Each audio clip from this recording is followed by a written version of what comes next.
everybody. Welcome. We are here for today's KW Talent Expert interview for June. And we are here with the one and only Reed Moore, who is freaking me out because last time I talked to Reed, he had a beard. And then I saw some Facebook pictures with a mustache. And today we're just going full scale, nothing happening there on Reed. And I'm taking a minute to adjust. And Yes. yeah, right. And we are here today to talk all about building trust and vision in your leadership team. And if there's one person that I would like to have this conversation with, it's Reed. Why?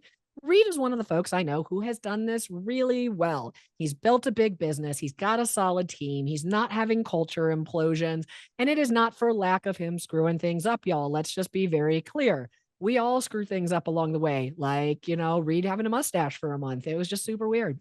And he's going to talk to us all about that vision, building the trust, and particularly with your executive team and understanding yourself in your role in there. So, Reed, thank you very much for joining us today. We are happy to have you. And I will hand you the floor to talk to me about first, why did you want to use this subject? Like, why is this? When I said, Reed, what do you want to join us and talk about? And you said, hey, I got this idea.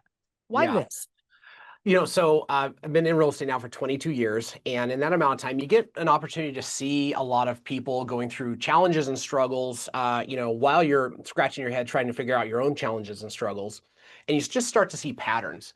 And one of the patterns that shows up in real estate sales teams is that we wave this flag around like we're a business. But then you peek behind the curtain and you start realizing, actually, this doesn't look like a business, doesn't have the stability of a business. And what are the challenges that show up? And it shows up frequently enough that I think it's worth talking about because it's something can be solved.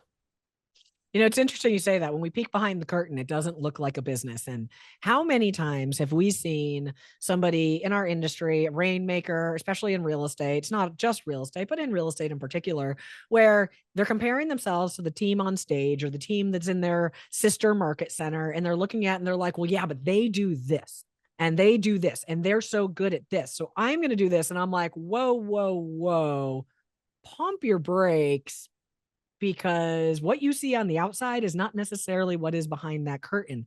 And they probably think the same thing about you. So before Yes. you make decisions based on comparing yourself to what you see on somebody's Facebook scroll, let's go ahead and actually look at what's behind that. Is this a valid business to model after? Do they have solid leadership? How are they casting a vision and building a trust and having good people in their business? So I think it's such a cool topic, right? Like it's the kind of thing we don't talk about. So Yeah. let's start with, as Reed put it in our prep session before this, how to not be an a-hole. Reed? Yes. So one of the well, so let's just kind of start with just some framework. So Robert Kiyosaki, I think, gave some pretty good framework in cash flow quadrant as employee, self-employed, business, and investor. And we call ourselves self-employed because the states that we are in say that. But the reality is that the mantra of an employee is I do it. And so when you're starting out your real estate career, you say you're self-employed, but you're actually kind of in that employee quadrant. If you don't do it, it just doesn't happen. So then we eventually migrate into this self-employed quadrant, which is we do it. And this is where we start calling ourselves a business. But I think Kiyosaki accurately says, no, this is a self-employed entity. It's not a business. And so the You just mantra have a there, lot of support staff, right? yeah, You are yeah, self-employed with support staff. I call those people professional practitioners. Right. absolutely, absolutely. You own a job. Yeah. But when we migrate over to this idea of a business, he would say that my people do it. And maybe what I would say is our systems do it. And so now we have this mix of my people do it and my systems do it. And we forget that when you start building a business, the talented people that say yes to your vision, say yes to come working with you, they have lives that they care about, right? They have jobs that they want to enjoy. And they have in one way of looking at this, they have hired you to get them where they want to go with their life and their goals. And there should be some weight to that. And the way that we think about it a lot of times is they're joining my business. And so we self-index, and over the course of time, it really is, it stays all about us. And as a result, we're not paying attention to the nuances of their lives, to leading them well, to being the kind of person that inspires them to continue to follow. And so they end up phasing out of wanting to hire us to help them get where they want to go. And a lot of times that comes down to the fact that it's way easier to point out the fact that they're not converting well and they're not doing their job and They're not motivated. they're not motivated, all of those things. And then you run through 10, 20, 30, 40, 50 people and you still have that narrative and you fail to realize there is one common denominator across the entire time, and it's you. Right? Yep. So I think we maybe need to clue in and maybe take a look at that. Well, it's hard to look in that mirror when you realize hi, I'm the problem. It's Yeah, me, right? Taylor Swift said it best. And it's so true, right? And because we talk to these people, we talk to these business owners and they're in pain and they're complaining about these things and they're lamenting and it's hard and people aren't doing this. And it's like, well, when's the last time you like asked them how their job's going, right? Or when's the last time you trained them on something that they needed to be trained on? Or how did you onboard them? I just get it. It's not all pretty in a small business as it's growing. Like it's messy. We are flying the plane with the chaos absolutely. in the passenger seat right next to us and fixing it while we go. Uh, but it's interesting because sometimes it is our leadership that is the problem, and it's Yeah. really challenging. And to the point of you can't build trust, and nobody's going to buy into your vision if you suck. Like, Yes. like if you just suck as a person and you don't care about your people who put their livelihood and their families' livelihoods in your hands and you suck, nobody's following you. Doesn't matter if Yeah. you're a leader, nobody will follow. Yes. Yeah. There's probably a couple of like maybe we can call them partial truths or unfinished thoughts that we buy into. I think that would be a good place to start if you're looking in the mirror and trying to figure this out. Number one is work on your strengths, but not your weaknesses. That plays nice. And maybe at one point in your career when you're just starting, it was really good advice. Challenge is over time, you have some weaknesses or some blind spots that can erode your strengths, right? And if you don't address those things, your strengths really get mitigated. And a lot of times, of course, they're strengths that are overused or they're used in an inappropriate way, right? So one strength that we see with rainmakers in our industry is they have a tendency um, to be highly responsive, right? Everything is urgent, and so they get to money fast, and they just Hectic, chaotic. They enjoy the chaos. Yes. absolutely. I had a coach one time, and he said, it was kind of a come to Jesus conversation, and he said, buddy, you You're used the to drive problem. yeah, he was like, buddy, you used to drive a sports car, and it was fun. Like every corner you went around for you and that one passenger, it was great. It was exhilarating. But now you drive a bus, and every time you drive like this, people in the back of the bus are having a very different experience. That's the I thought, best analogy I've ever heard. I was like, oh yeah, I can see that being problematic. Everybody in the back of the bus is getting sick, right? Hmm. So when you start this transition of wanting to be a business owner, and we start saying my systems do it, systems are the antithesis of your highly responsive nature. They are stable. They have in like the tech world, they have a 99.9% uptime. They're constant and they're stable.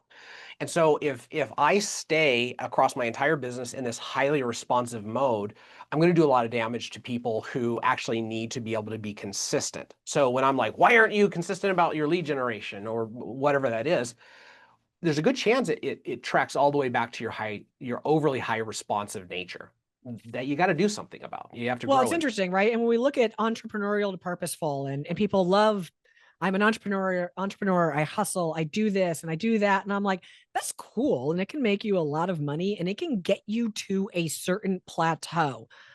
But if you don't get here to purposeful, you're just going to spin. You're going to spin. You're going to rotate. You're going to burn through people, right? You're going to live in this chaos. And it's challenging because what got you here to being a really successful entrepreneur and making a lot of money and having that big business is not going to get you here, to Reed's point, right? Like Reed said, sometimes you got to look in the mirror and look at where your weaknesses are. And so here's a question I have for you, Reed. Let's just let's just call this the help desk and this is therapy for a minute.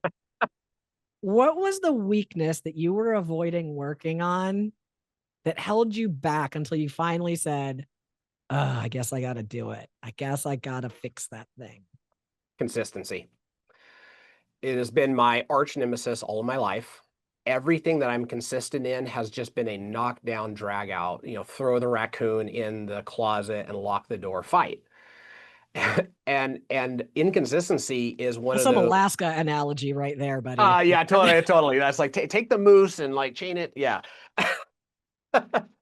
But in inconsistency in my personal life with my habits and just all of those things, they showed up in the business world. And so I'm on or I'm off or I'm onto a new project, then it's abandoned and I'm off to the next thing, and there's just no level of consistency. That creates problems in parenting, that creates problems in leadership. And so I've had to become against every like fiber of my being, somebody who is consistent, somebody who is can be counted on, right? Not just like because I feel like I can be counted on, but if something's in my calendar and I'm more than 2 minutes late, like you should call the cops. Like I'm dead. So I'm in a ditch. I'm in a, I had an accident, something like that. Because as a leader, whatever you do or don't do will be magnified by your people. If you're inconsistent, it will show up in their lives. Even if they're more consistent than you, like you will draw them into your culture of inconsistency, and it will magnify in a really negative or a really positive way. It becomes influence, right? When someone Yes. is surrounded by something that happens on a regular basis, it becomes influence. The way you walk, the way you talk, the way you dress, the way you style your hair, right? All of these things become influence subtly over time. If your weaknesses are there, guess what your leadership team is going to do? And then Reed's going to wake up one day and go, guys, I don't understand. Why am I having agents complain that you're canceling their one on ones or that you're always 15 minutes late? And they're going to say, well, Reed, you've Yeah. taught us that it's not a priority because you were wrong, Yes. right? You weren't doing it, right? And that becomes a challenge. So how do you recommend? So as someone who struggled with consistency, and it's not like I know any rainmakers with rainmaker entrepreneur ADD. Like I don't know any of them like that, but I'm sure they're out there. Reed, like I'm positive the Yeah, there might be entrepreneur one ADD is or a two. real thing.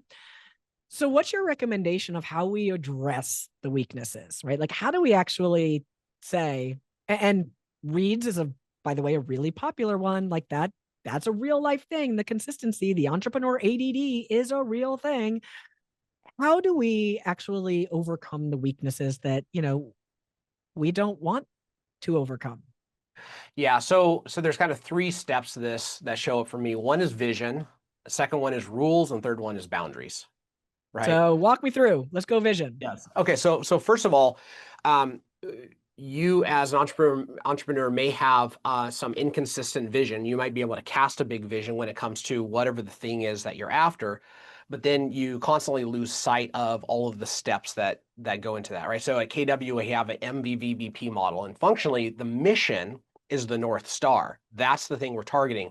The vision is what does it look like to get there, It's right? actually the path. Yeah. Yeah, it's a ladder. And so just think about if you had a ladder and you wanted to climb up to your house, the roof of your house, and there were like 3 or 4 rungs missing. Right? That'd be a problem. That would be a problem, right? Like every rung is exactly 12 inches. So the first one is, do you take enough time to think about your business to reconnect yourself and the team to the vision? Because the vision will, if it's big enough and it's compelling enough for you, it will create pressure on behaviors and actions and activities that are inconsistent with where you said you want to go, right? And you're going to have to wrestle with that. If you're honest with yourself, you're going to have to decide that one of these things is not like the other, that these things don't line up, and then you're forced to do something about it. And Dr. Phil or Oprah or somebody said anything worth doing is worth doing poorly at first. If you struggle with inconsistency, you're going to suck at becoming consistent. So it's going to take you 6 months, a year, 2 years, 3 years, but it's absolutely something worth doing, right?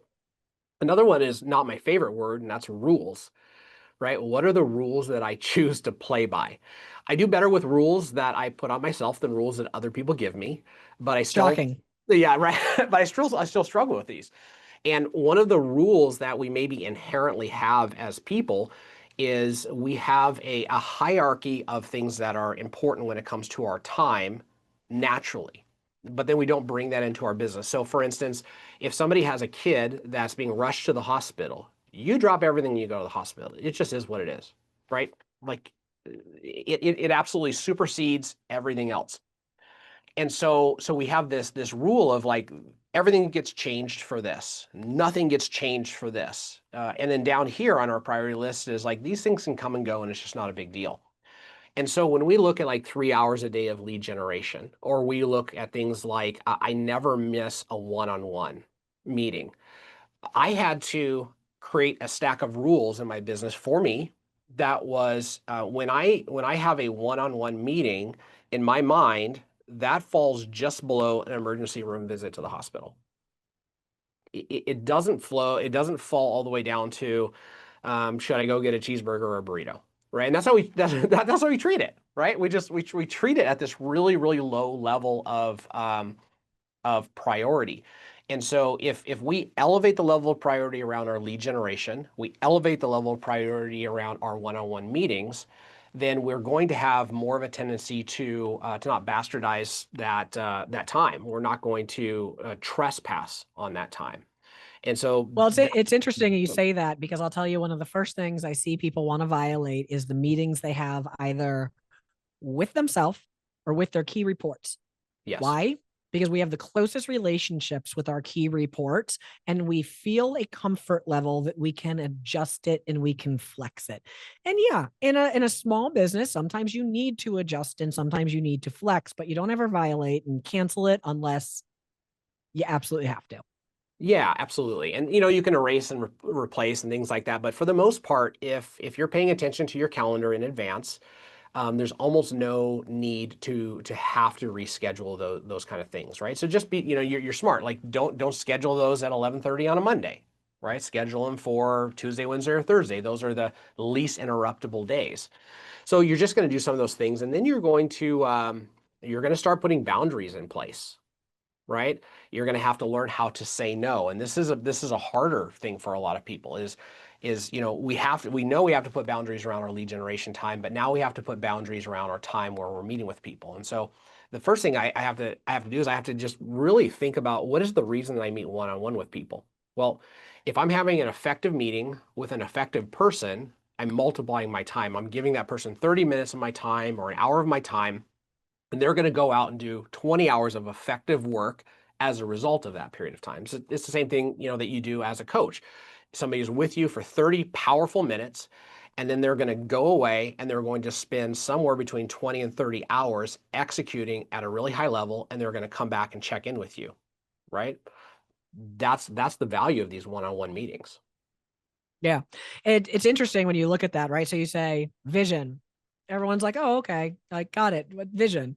And it's interesting. And this is one of the things that gets confused a lot. People confuse mission and vision and what the difference is between those things, and they almost use them interchangeably. But the Yes. reality is, and Reed highlighted it, and we have this in our KW Talent member portal. By the way, this is one of the very first things when you're finding your organizational clarity is the difference between your mission and your vision and how you actually draft what each of those are. Because it's important that we understand the difference and what they are. To Reed's point, it's the step by step plan of how we're actually going to get there to the North Star, right? That's the mission. The vision is how do we actually do it now? Then we get Yeah. rules. Nobody watching this likes rules. I know that. You don't need to raise your Nobody. hand. I'm just calling you out. You don't like rules. I don't like rules. Reed doesn't like rules. To be successful, we have to have rules. If I'm not mistaken, Reed, I think at one point we shared a coach, Glenn Neely. And I remember Yeah. I started working with Glenn. One of the first things Glenn said, like we were like a month into it, right? And I had given all my, smoke and show, like all the things up front so he wouldn't see it. And then one day he said, see your calendar. I said, what? He's like, let me see your calendar. I was like, I'm sorry. Oh gosh, I don't have a way to send that to you right now, Glenn. He's like, you don't have a calendar, do you? I was like, oh, calendar. He's like, Yeah. you don't use a calendar, do you? I said, I use a calendar. And he said, great. So we're going to focus on your time blocking until it's fixed. He's like, and we're not going to talk about anything else. That's it. And for months, agonizing months, all we talked about every week was my calendar because Sure. my calendar was so out of touch with what was important. And it was such chaos. And I wasn't following it anyways. I don't know why I bothered even having it. Right.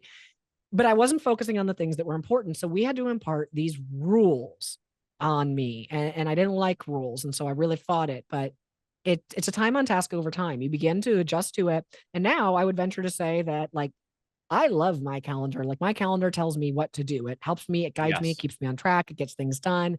And if my calendar is not in my calendar, it does not get done. But then, right after the rules, we have boundaries.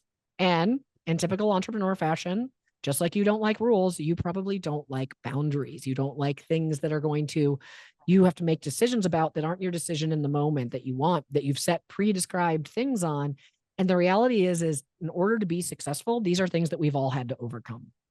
Yeah, Like, people aren't just absolutely. naturally born liking these things, by the way, guys. Like, I think Reed and I can both attest that, like, no, we didn't like any of them. Like, we didn't No. like to do either of those things, but we wanted what was on the other side of having that type of discipline and habit. And Yeah. that's what I want you to hear in what Reed's saying. Yeah, everything you like right now is because it's comfortable for you. It's entrepreneurial, right? But every time you have this conversation of you want more, you want to build more, you want time back, or you want freedom, or just any of those things, if you're articulating something that you need that you don't or want that you don't have, you're articulating something that you don't have the current skills, the current education, habits, or relationships to get. And so the only opportunity that you have to get there is to make those self-leadership changes, and that's just the harsh reality of it. So we started this conversation by saying, right, like, sometimes you're the problem. And Yes. we lean into our strengths in the beginning, and that serves us in the beginning because it helps us go far fast because we can Hmm. muscle it, right? We can hustle it, carry the weight on our backs, and we do it. But at some point that starts failing us, and our weaknesses start putting cracks in our foundation. And then next Yeah. thing you know, we're balancing like a ballerina with all of this weight on our shoulders, and it's a problem. Right. And you can Yes. only hold the weight for so long before your arms are going to drop and before you crack. I find that one of the key problems in this and why people do that, Read, is because they don't have a feedback loop with the people underneath them, right? With the Yes. people Yeah. that report to them, and they're and people are like afraid to Hmm. tell them, like, hey, you're making it really challenging for me, or I can't stand it when you do this. Like, this doesn't work for me, or I need more in an open conversation about it. And I get it. Like, we're all busy, but like, those are things that we need to hear and acknowledge. How did you begin identifying where your gaps were, right? Consistency was a big one for you, Yeah. obviously. But how did you start identifying those gaps? And how do you work with your executive team to identify those gaps and make sure they're getting feedback, not just from the top down, but from the bottom up? Yeah. So the first place to start is just make peace with the fact that you're not approachable. You're not. I would like to think that I'm a pretty approachable guy. I'm a nice guy. I'm Liz and I go way back, but the issue is that I'm approachable to Liz because she's a friend. She's not inside of my business structure. As soon as you bring somebody into your business, you have God power. You just do. You get sideways, you get tweaked, you can flip a switch, fire them, and their whole world with you just instantly ends, and that's how it is, right? So you have a big hurdle right out of the gate, which is that you are not approachable regardless of how relationally approachable you are. And that creates a power gap. And inside that power gap, you have to figure out a way to bridge that to where people feel like they can have a conversation with you without repercussions. And so as soon as I realize I'm not approachable and I say, okay, well, I have to do something about that. Now I have to do a couple things. One is I have to understand that if somebody approaches you with something that's uncomfortable, it's because they love you and they love your company. Nobody creates a stink inside of a company about something that you're doing if they just flat out don't care. They don't care about the company. They just sit back, they collect a check, and they do the minimum, and they don't raise a fuss. I think that's a fantastic point that everybody needs to hear about, right? Aside from the people who complain just to complain, the vast majority are complaining because they care about the company, they care about the people in it, they care about you, and they want to do a good job. Nobody likes to show up to their job every day and suck, right? Yeah. Yeah. Yeah, and so the second thing is, I would say it's not enough. So now that we've made peace with we're not approachable, and so it's okay. Well, I'm going to create space for disagreement. It's actually not enough.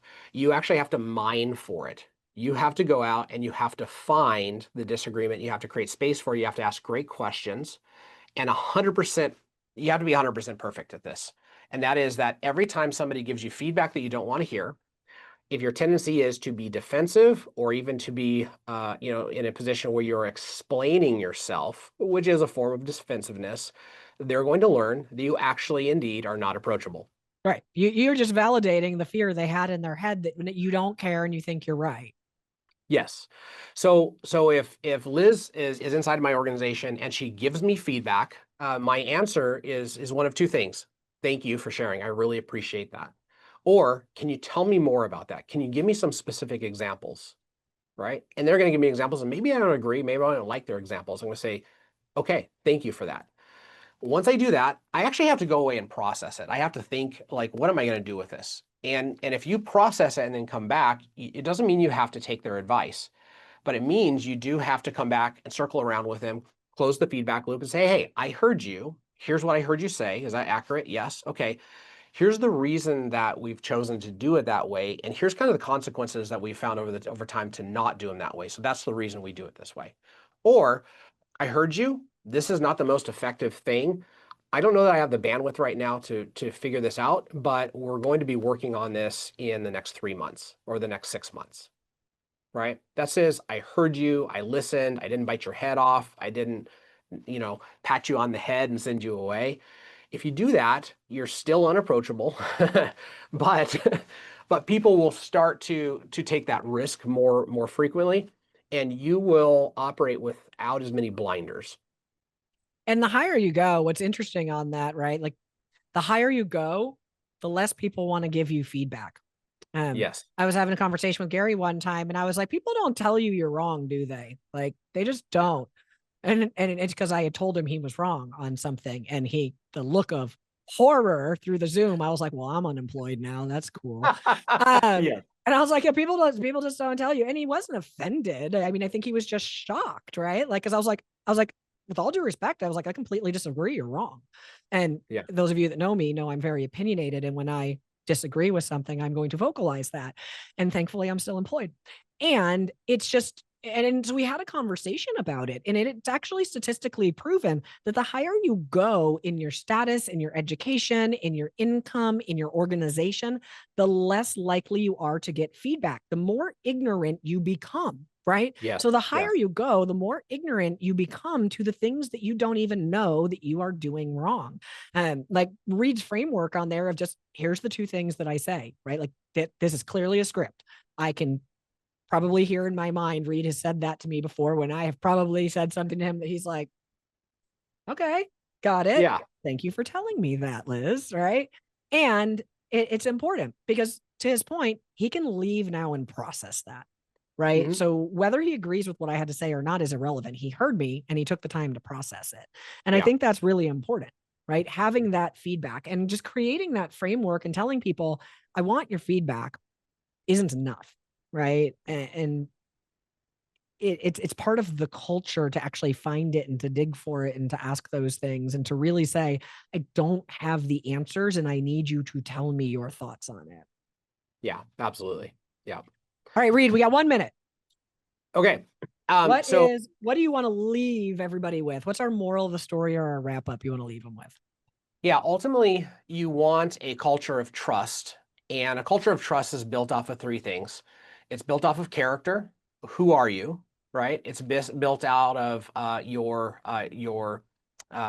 ability or can you help somebody? Right? So it's your character, it's your competence, right? And the third one is your capacity. And if you want to build a trusted group of people, you have to focus on who you're becoming, right? And self-leadership. You have to continue to grow your competence as a leader. Are you studying? Are you growing? Are you going to masterminds? Do you have a coach, right? And then you have to be able to control your calendar and you have to be able to create capacity to be able to do what you said you're going to do. And if you do those three things, you will build an organization of trust. I love it. Thank you, Reed. Thank you, everyone, for being here. Thank you, Reed. I look forward to having you on again sometime. And we will see you all on our next expert interview. Take care, Thanks. guys.